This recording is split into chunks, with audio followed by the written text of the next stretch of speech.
The heat of Orin Prime's twin suns pressed down on the central spire market until the glass towers themselves seemed to shimmer with sharp, cutting light. Every reflection struck like a blade, and the air beneath boiled with scents that refused to blend. Fried roots spitting in oil, broth bubbling in iron pots, the acrid sting of solvent from the cleaners who scrubbed the walkways raw. The crowd moved with practiced indifference, bodies weaving through one another without pause, voices clipped, eyes forward. Here, life was measured in contracts and credits, not glances or kindness. 3 women lingered at the edge of a noodle stall, their posture caught between dignity and desperation. Siren, the eldest, carried her pride like a weapon. Her crimson wrap clung low across her hips, exposing skin in a way that once drew notice, now ignored. The cloth was frayed at the edges, betraying long months without replacement. But her shoulders remained square, chin high, eyes sharp enough to cut through stone. Hunger was there too, showing in the hard set of her jaw, the way her gaze clung too long to the steam rising from the pot. Beside her stood Nairo, smaller in frame, her silk shawl faded until it was more threadbare than fabric. She touched it constantly, fingers brushing the worn edge as if she could still protect something with it, though there was nothing left to guard. Her silence was heavy, born not of weakness, but of long practice. Every refusal, every turned shoulder in the market had etched its way into her voice until words themselves seemed dangerous to spend.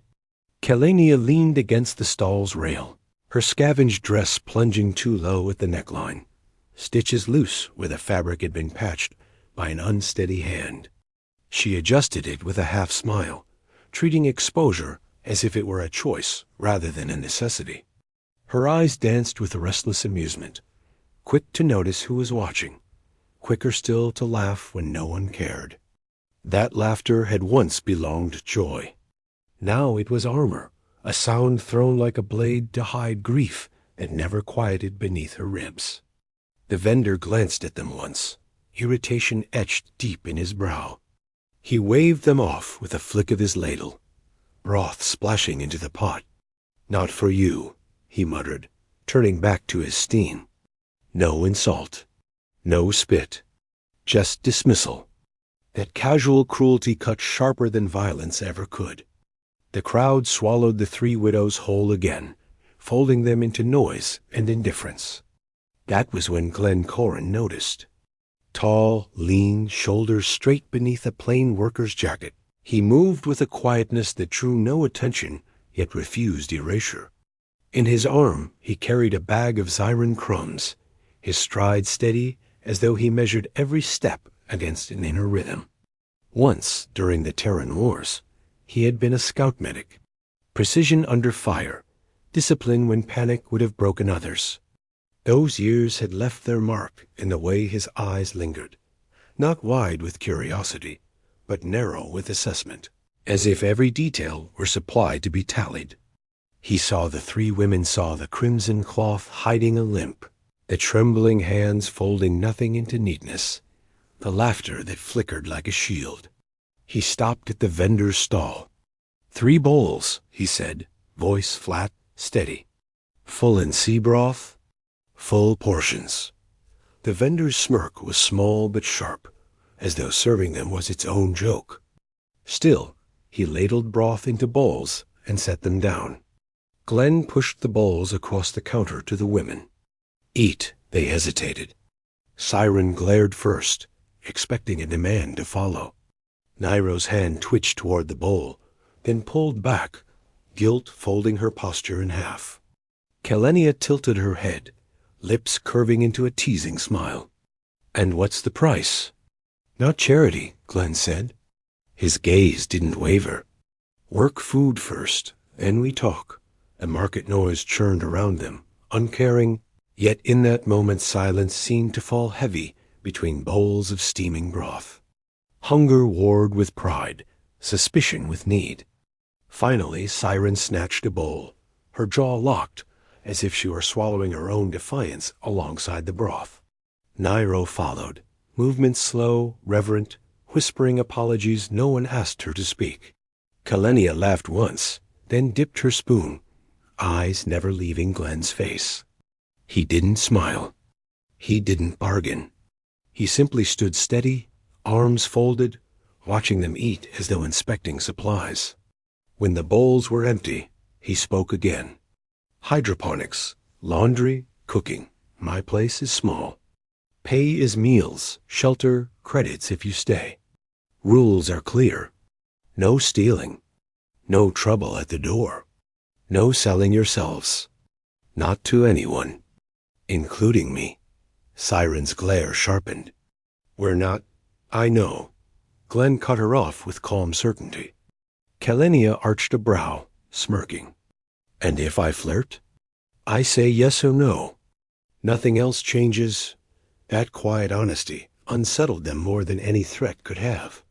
Nairo's voice, soft but certain, broke through at last. And if we leave? You leave, Glenn said. With food for the day. With what you mended. No debt. No speeches. He picked up his bag, turned, and began walking toward the lift. He didn't look back. But when the doors opened, Siren stepped in first, chin high as if daring herself. Nairo followed, shawl clutched tight. Kalenia slipped in last with a thin smile, as though she'd chosen the whole thing herself. The doors slid shut. The market blurred into silence. 3 widows had gambled the remains of their lives on one human who offered nothing but rules, food, and the steady calm of a man who never looked twice at rejection. The lift hummed as it climbed, a low vibration threading through the silence of the cramped compartment. Glenn stood with his arms loose at his sides, posture steady, gaze fixed on the door. The women kept close together, pressed into the corner as if bracing for a blow that hadn't come yet. Siren crossed her arms over her chest, crimson wrap sliding at the shoulder, her jaw tight with suspicion. Nairo's shawl was clutched so tightly that her knuckles blanched green against the fabric. Kalenia leaned lazily against the rail, eyes flicking between Glenn's reflection in the glass and the floor numbers ticking upward. None of them spoke. The silence weighed heavier than words ever could. The door slid open to a narrow hallway, pale lights buzzing above polished tiles. Glenn stepped out first, boots striking with measured rhythm. He didn't look back, but he listened, 3 pairs of bare, careful steps following, soft as breath. At the end of the hall, he keyed a lock. The door opened with a low hiss, revealing a small apartment bathed in pale green glow. Hydroponic towers stood by the window, racks of varan roots and lawn berries swaying in a fine mist. A plain bed lined one wall, a narrow galley kitchen the other. The scent of damp leaves, soap, and faint metal polish lingered in the air. Everything was orderly, nothing wasted. The women hovered at the threshold. Siren scanned the room like a battlefield, her sharp gaze noting every corner. Nairo's eyes softened at the neatness, relief breaking through her tension. Kalenia stepped just inside, trailing a hand across the window frame, as though testing the space for weakness. Glenn set his bag on the counter. He filled a basin with warm Orvan water, the steam curling into the air. Wash, he said. His tone was calm, but carried the weight of an order. You've been in the streets all day. Then we eat. Siren narrowed her eyes, shoulders stiff. You're not asking. No. Glenn met her glare without hesitation. You came for work, not pity. Start by being clean. Pride bristled in her throat, but hunger and exhaustion pushed her forward. She stepped to the basin, dipped the cloth, and pressed it to her shoulder where the strap had rubbed her raw. She winced, but refused to look away from him. Nairo moved in next, kneeling with quiet care, gently helping Siren clean the mark.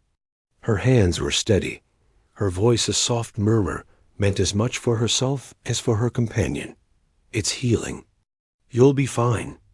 Kalenia crouched last, splashing water on her arms, then laughed as it dripped down her collarbone. Feels like the first real wash in weeks. Careful, or I might never leave. She glanced over her shoulder at Glenn, waiting for a reaction. "Then don't," he said without turning, his voice flat as he lit the stove. The calmness of the reply unsettled her more than any hungry stare could. Glenn moved with quiet efficiency, slicing Draxon mushrooms, simmering furlan root broth, toasting Zyron crumbs until the edges crisped.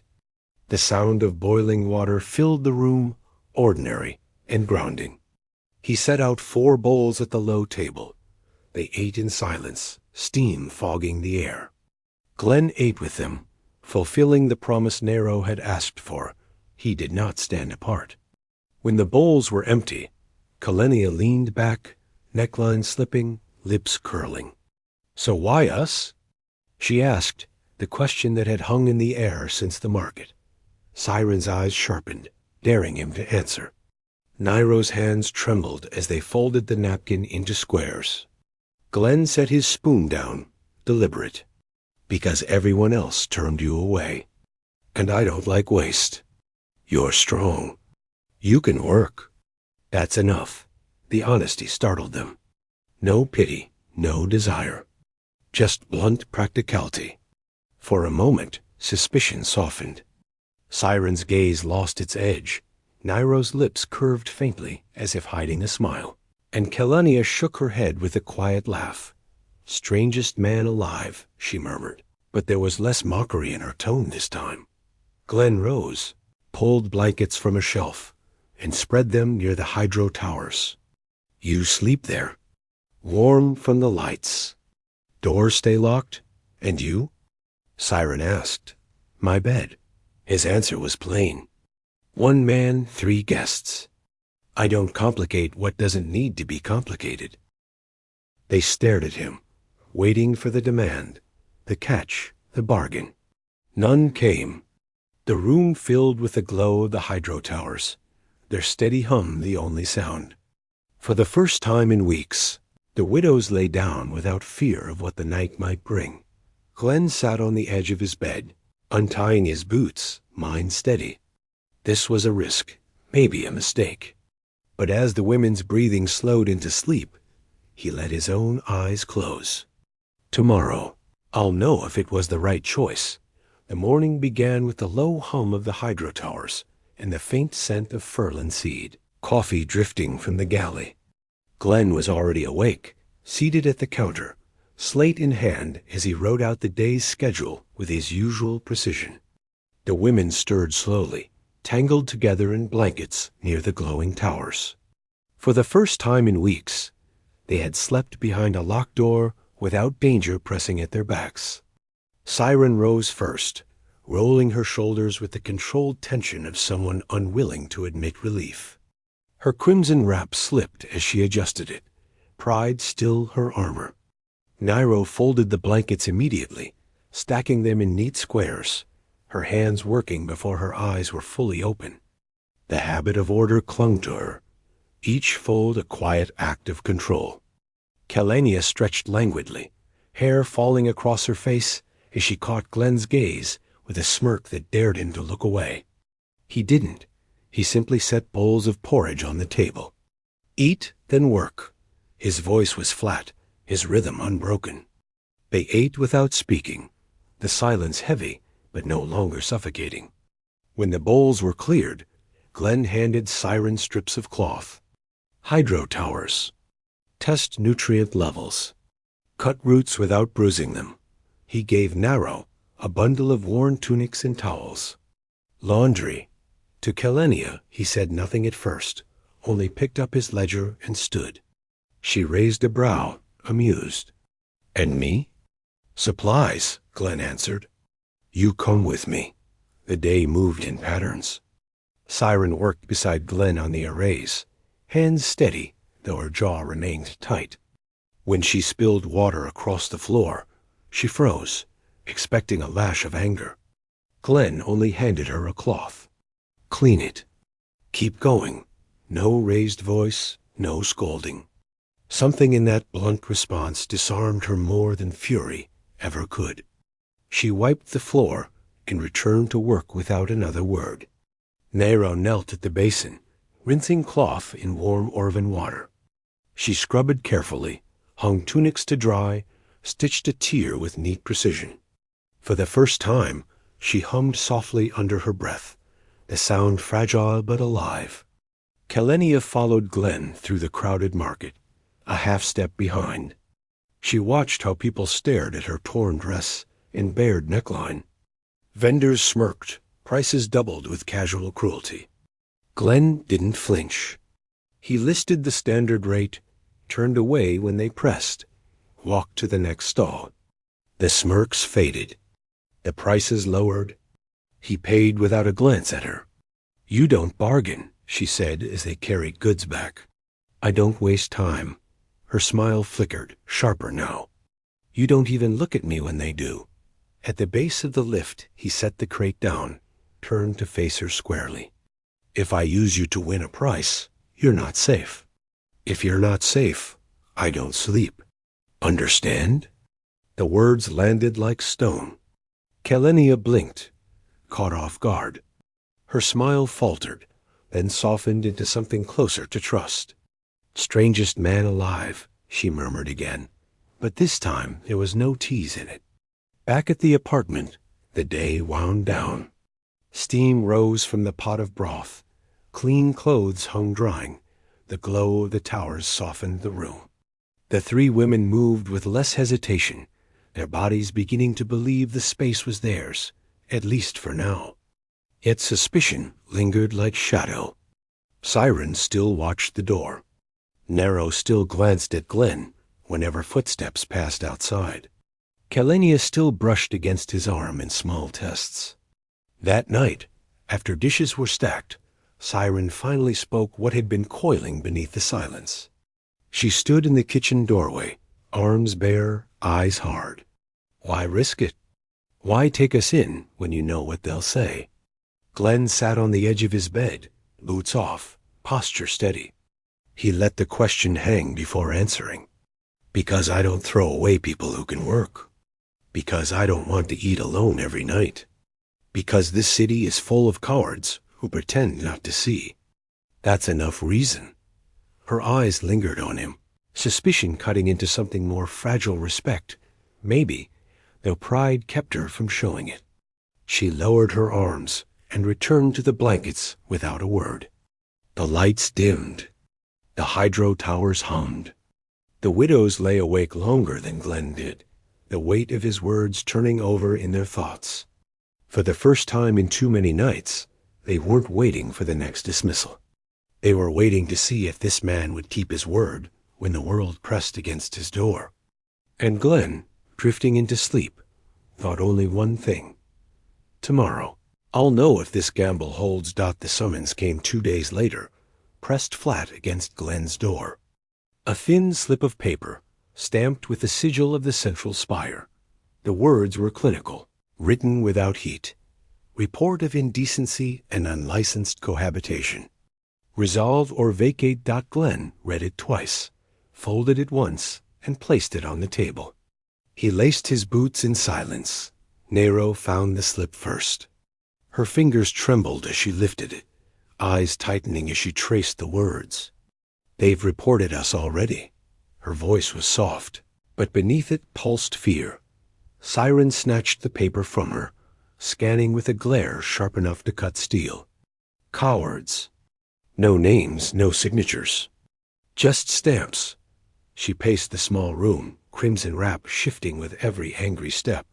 "We should have known." A man doesn't take in 3 outsiders without drawing every stare in the building. Kalenia leaned against the counter, crossing her arms with deliberate ease. Her smile was brittle. "So what now? Do we pack?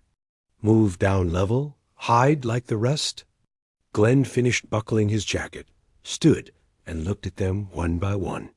His voice was calm, his presence steady. "We don't run. Running gives them what they want." He tapped the folded slip with 2 fingers. "We do this clean. We file a domestic contract. Public, permanent." The room froze. "A contract?" Naira whispered, her hand clutching her shawl as though it might steady her. "All of us," Glenn said. His tone didn't shift. "Sponsor status." It ends whispers before they spread. Siren's jaw clenched, pride warring with something softer she could not name. "You'd bind yourself to us in front of the whole spire? Better they watch me sign than watch you starve." Kelania laughed under her breath, shaking her head. "Strangest man alive," she murmured again, but her eyes bright, restless, showed disbelief, shading into relief. That afternoon they walked together to the registry. The building loomed glass and steel, all hard edges and blinding light. Inside, long lines of citizens filed permits, their voices hushed under the weight of bureaucracy. People stared openly as Glenn approached the counter with 3 alien women at his side. Some whispered. Some smirked. Glenn didn't acknowledge any of it. The clerk raised her brows. "Multiple partners require sponsor status." "Mart sponsor," Glenn replied. "High social credit threshold." "We'll run it. Run it." Her slate blinked as his record cleared, the years of service and unbroken discipline surfacing in neat lines of data. Her expression flickered. Then she slid the forms across the desk. Signatures. The women signed one by one. Siren first, her mark bold and deliberate, as though daring anyone to question it. Nairo's hand trembled, ink smudging slightly until Glenn's palm rested briefly against her back. She steadied and finished. Kelenia signed last, her flourish almost theatrical, earning mutters from the line behind them. Glenn signed last. The clerk stamped the pages. Contract filed. Effective immediately. Outside, the sun hammered the plaza with white light. They stood in the open square where citizens loitered, eyes fixed on them, waiting for spectacle. An official in gray robes stepped onto the dais, unrolling a scroll. His voice carried, dry and certain. "Citizen Glenn Corrin seeks recognition of domestic contract with 3 alien partners classified as widows of foreign provinces. Petition requires public affirmation under oath." A hush spread. Glenn stepped forward, his posture straight, one hand behind his back. The 3 women stood just behind him, not hidden, but close. Siren's chin was high, daring the crowd to sneer.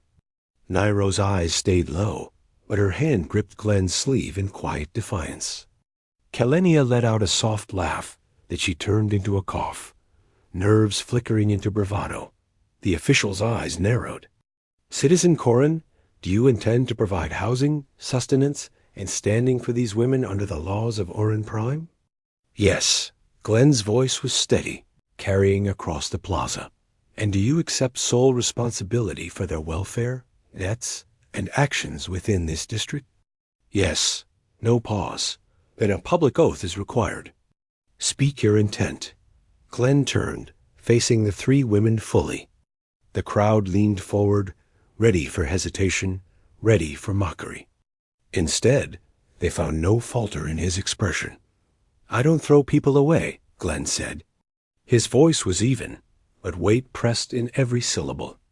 "Not when the spire tells me to. Not when neighbors whisper. You chose to stand with me, and I choose to stand with you. That doesn't change." The silence that followed was sharper than laughter. Even those who had come seeking entertainment felt the edge of conviction settle in their chests. Glenn reached into his pocket, pulled out 3 plain metal rings. He slid the first onto Siren's finger. For a heartbeat, her proud face cracked, relief flooding her eyes before she masked it again. He placed the second on Nairo's trembling hand. She caught her breath, as if she had been holding it since the market.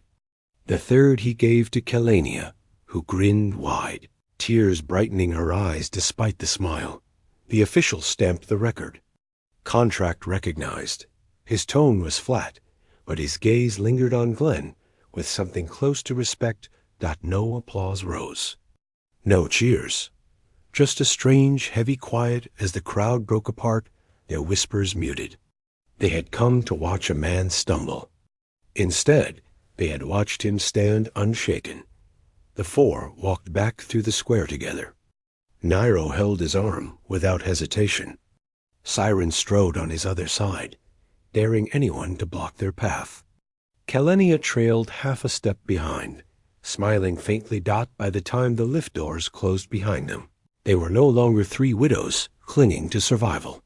They were Glenn's household, his family in the eyes of the spire.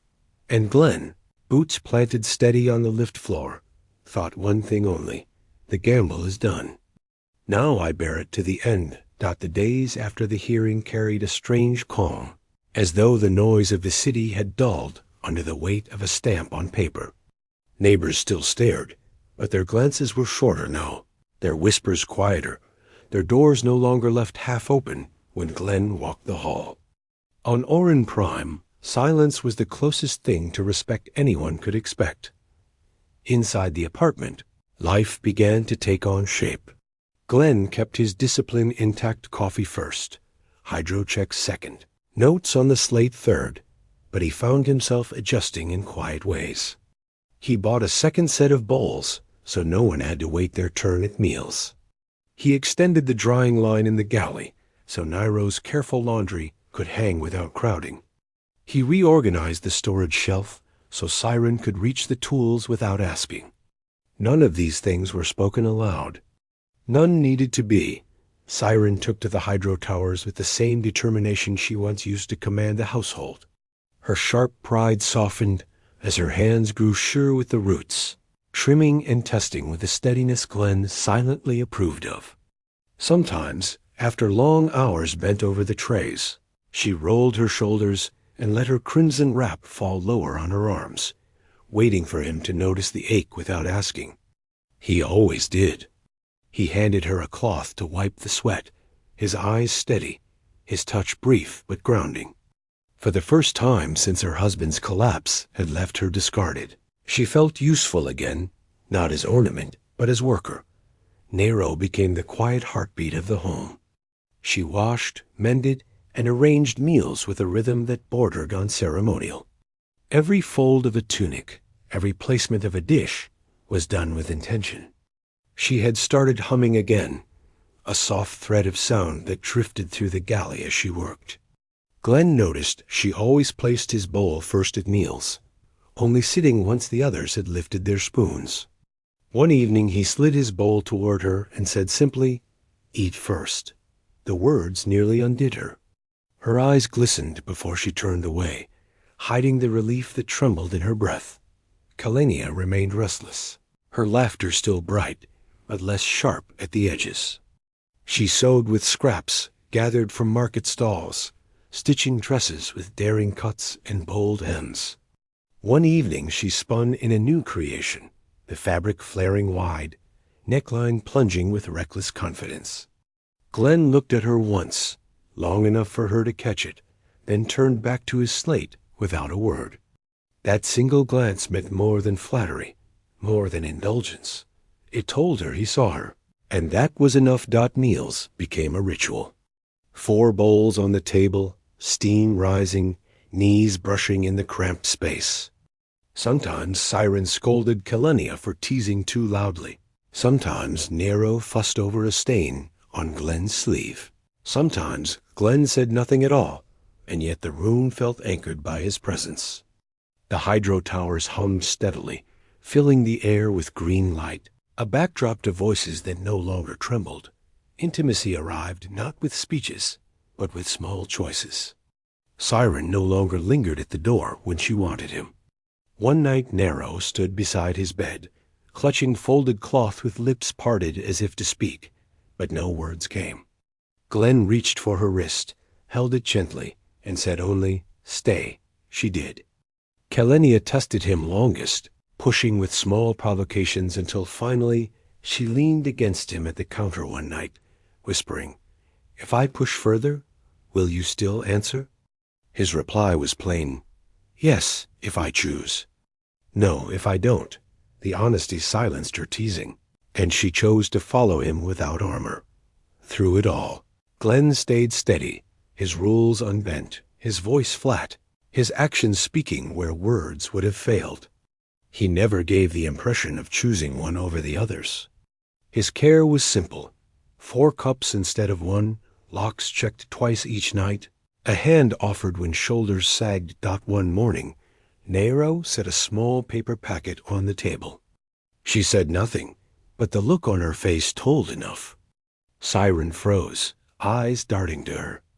Kalenia pressed her hand to her mouth, laughter turning into a grin edged with disbelief. Glenn took Nero's hand, pressing it briefly to his chest. He didn't speak, but his eyes were calm, certain. That evening, the 4 of them sat at the table, knees brushing, steam rising from bowls of root stew with crisp crumbs. Siren laughed softly when Kalenia spilled broth.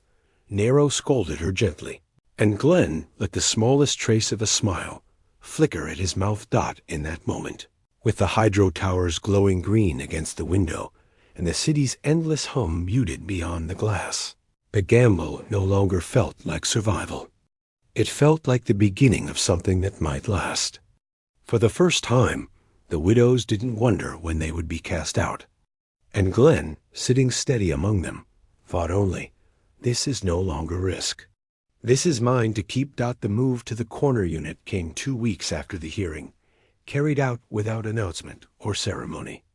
Glenn had signed the lease with his usual blunt efficiency, ignoring the way the building manager's brows arched when 3 alien women stood behind him like a shadow.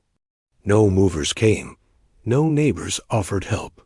The 4 of them carried their things themselves, blankets, bowls, tools, scraps of cloth. Each trip up the lift was silent, deliberate, as though each step was a declaration. No one else touched their belongings now.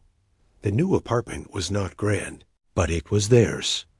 Wider windows let in the pale suns, pouring light across the floor. A partition wall slid open to reveal a second room, small but sufficient. There was more space for the hydro arrays, enough that Glenn could set up a second tower without crowding the living quarters.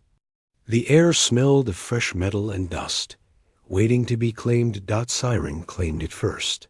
She took a strip of crimson fabric from her wrap, tied it across the window frame so the light caught it, a mark of defiance against a world that had once discarded her. She stood in the glow, her shoulders bare, daring the spire itself to judge her again. For the first time since her husband's contract collapsed, her pride did not feel like a shield, it felt like a banner. Nero moved in quiet circles, placing bowls on the shelf in careful rows, arranging Glenn's tunics in the narrow wardrobe, her shawl mended so many times it looked whole again. She lingered longest over the kitchen counter, running her hands across the clean surface, as though memorizing the feeling of belonging. For her, order was hope, and the neatness of this space whispered of a future she had not dared to imagine until now. Kalenia spun in the middle of the room, hem of her newest dress flaring wide. She grinned, laughing to herself. More space to dance. She said it lightly, but her eyes darted to Glenn, waiting to see if he would look. He did just long enough for her to catch it before turning back to unpack the hydro equipment. That single glance was enough. Her grin widened, not armor this time, but joy. Glenn worked with deliberate precision, setting up the new array near the window. He showed Siren how to balance nutrient levels after harvests, taught Nero how to reset the locks on the partition wall, handed Kalenia the supply ledger to carry. His routine hadn't changed: boots polished, schedule written, coffee brewed at dawn, but there was weight behind it now. This wasn't just an apartment. It was their household, carved out of a city that had wanted them silent. Dinner that night felt like a feast, though it was simple. Veyron root soup thickened with Draxon mushrooms, Siren crumbs fried crisp, lawnberry tea poured into 4 cups. They sat around the low table, shoulders brushing, knees pressed close. Siren told a story of a vendor who had tried to undercut her that morning until she stared him into silence. Nero fussed over a tear in Kalenia's dress, scolding gently while Kalenia laughed. Glenn said little, but every so often he looked around the table and allowed a faint trace of a smile to touch his mouth. When the bowls were stacked, the four of them stood together by the window. The spire's towers stretched out beyond the glass, their lights cold and endless. But inside, under the hum of the hydro towers and the warmth of close shoulders, the judgment of the city no longer mattered. Siren stepped to Glenn's side, her hand closing around his wrist with quiet certainty. Nairo leaned her head against his shoulder, shawl slipping as her hand settled protectively on her belly. Kalania wrapped her arms around all three, pulling them into a circle with laughter that was softer now, less a weapon, more a song. Glenn did not speak. He didn't need to. His steadiness was enough. In that closeness, the four of them formed something the spire could never erase. A family, chosen and deliberate, forged from rules work, and the refusal to throw anyone away. As the city's lights dimmed into night, the apartment glowed warm and steady. Rain began to patter against the glass, faint but sure. For lives once broken, discarded, and left to hunger in the market, this corner unit was not just shelter. It was home. And Glenn, as he locked the door, knew with absolute certainty there would be no going back. Rain had rinsed the towers clean overnight, leaving Orin Prime gleaming beneath the twin suns. The city looked sharper than usual, as if every pane of glass waited to slice open anyone foolish enough to falter. Glenn felt the weight of that sharpness as he tightened the cuff of his jacket. A notice had come summons from the council. The registry had filed their contract, but the spire wanted proof. Not paper, not signatures, but spectacle. The morning of the hearing, the apartment was heavy with silence. Siren tied her crimson wrap higher than usual, practicality over allure, though her bare shoulders still carried a defiant pride. Nero pinned her mended shawl neatly, hiding trembling hands beneath fabric that whispered of old habits. Kalenia stitched a final seam into her market dress, neckline still bold, her grin more performance than comfort. Glenn polished his boots until old scuffs gleamed faintly, moving with his usual precision, though his jaw was locked tighter than it had been in months. "You don't have to do this," Naro whispered as she stacked the breakfast bowls. Fear bled into her voice, thin and raw. "I do," Glenn said, steady as ever. "Not for them. For us." Siren stood at the window, watching the city sprawl below, arms crossed like a shield. "They'll spit, sneer, call us whores. Then let them," Glenn answered, voice calm. "It changes nothing." Kalenia leaned on the counter, lips twisting into a grin that failed to mask the tension in her eyes. "If you collapse from shame in the middle of the square, I'll drag you up myself." The faintest smirk curved Glenn's mouth. "Then I won't collapse." They descended in silence, neighbors staring openly now.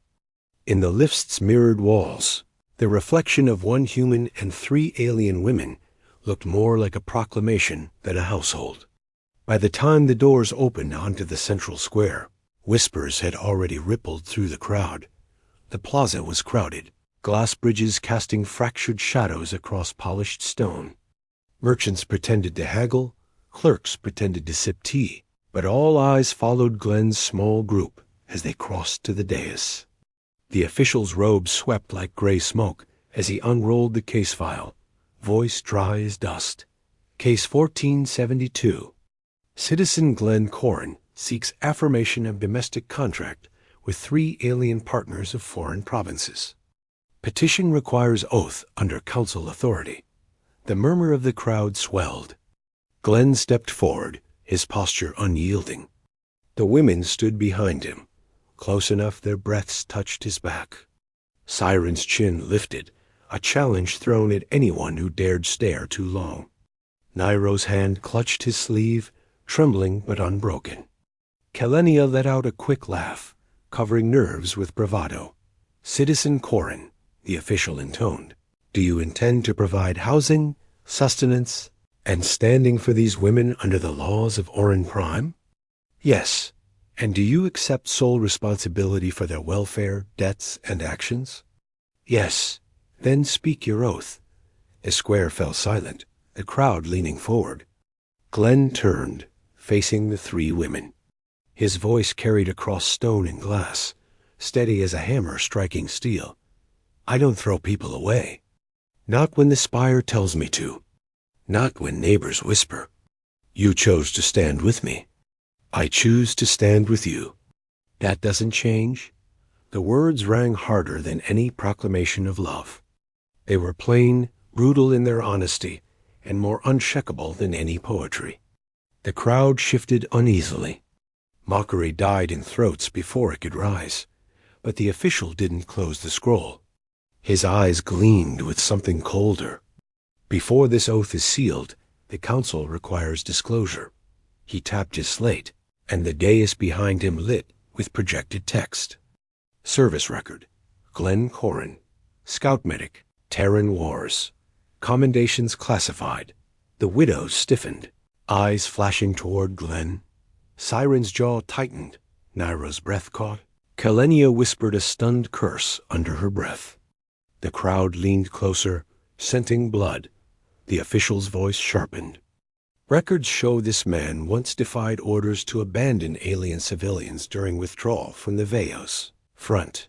He risked dishonor and court-martial. 53 widows survived by his hand, widows of the very province these women descend from. Do you deny it? Glenn did not flinch. No. A ripple cut through the crowd, confusion twisting into something else. Siren's eyes widened, her pride pierced by revelation. Nairo's trembling steadied as truth dawned. Kalenia laughed once, but this time her laughter carried no mockery. It was disbelief tinged with relief. Glenn's voice was flat, unbending. I said I don't throw people away. Not then. Not now. For a moment, silence pressed heavier than stone. Then the official stamped the scroll. Oath recognized. Contract permanent. No cheer rose, only a different kind of quiet. The kind born not of pity, but of respect too grudging to name aloud. People turned away, whispers muted, the weight of Glenn's words settling like a shadow over the square dot as they walked back through the plaza. Nero gripped his arm openly, no longer hiding. Siren walked with her chin high, crimson cloth blazing in the sunlight. Kalenia trailed close, her grin softer now, stripped of armor dot by the time the lift doors sealed them inside. They were no longer a gamble. No longer survivors clinging to rules. They were his family, bound by law, by choice, and now by revelation. And Glenn, standing steady among them, knew the gamble had ended. This was not survival anymore. This was theirs to keep.